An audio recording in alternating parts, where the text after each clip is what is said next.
We start with a point.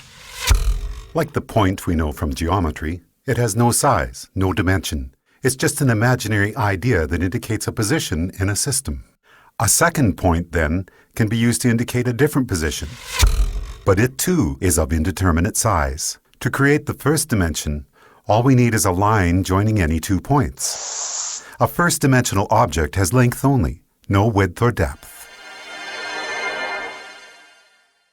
If we now take our first-dimensional line and draw a second line crossing the first, we've entered the second dimension. The object we're representing now has a length and a width, but no depth.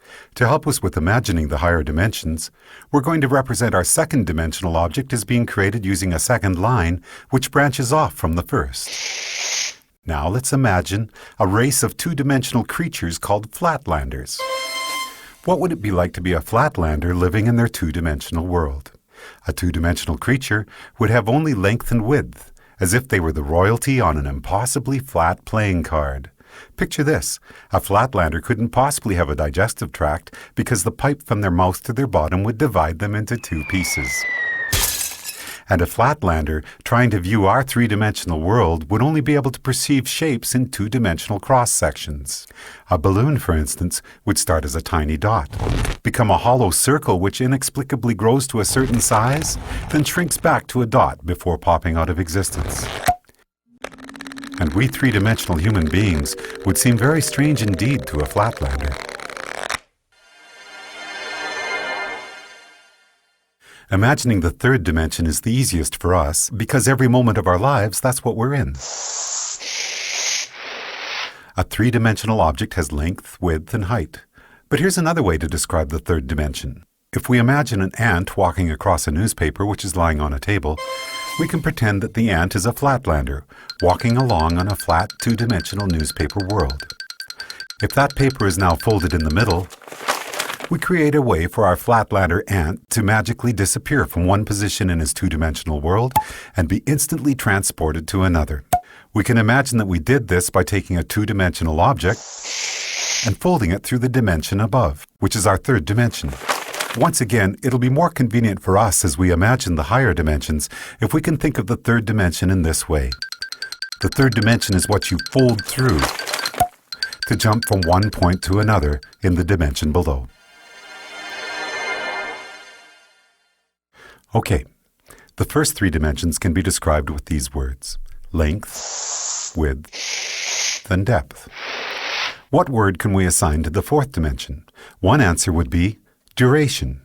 If we think of ourselves as we were 1 minute ago, and then imagine ourselves as we are at this moment, the line we could draw from the 1 minute ago version to the right now version would be a line in the fourth dimension. If you were to see your body in the fourth dimension, you'd be like a long undulating snake, with your embryonic self at one end and your deceased self at the other. But because we live from moment to moment in the third dimension, we're like our second-dimensional flatlanders. Just like that flatlander who could only see two-dimensional cross-sections of objects from the dimension above, we, as three-dimensional creatures, can only see three-dimensional cross-sections of our fourth-dimensional self.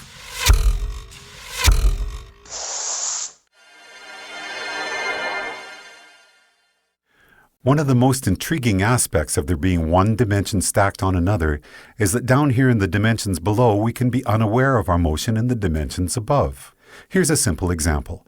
If we make a Mobius strip, take a long strip of paper, add one twist to it and tape the ends together, and draw a line down the length of it, our line will eventually be on both sides of the paper before it meets back with itself.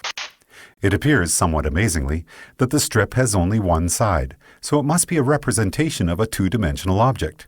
And this means that a two-dimensional flatlander, traveling down the line we just drew, would end up back where they started without ever feeling like they had left the second dimension. In reality, they would be looping and twisting in the third dimension, even though to them it felt like they were traveling in a straight line. The fourth dimension, time, feels like a straight line to us, moving from the past to the future. But that straight line in the fourth dimension is, like the Mobius strip, actually twisting and turning in the dimension above.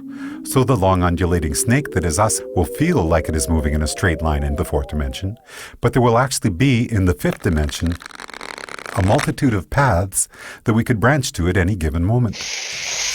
Those branches will be influenced by our own choice, chance, and the actions of others.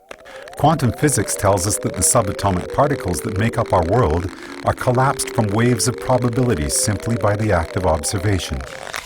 In the picture we are drawing for ourselves here, we can now start to see how each of us are collapsing the indeterminate wave of probable futures contained in the fifth dimension into the fourth dimensional line that we are experiencing as time.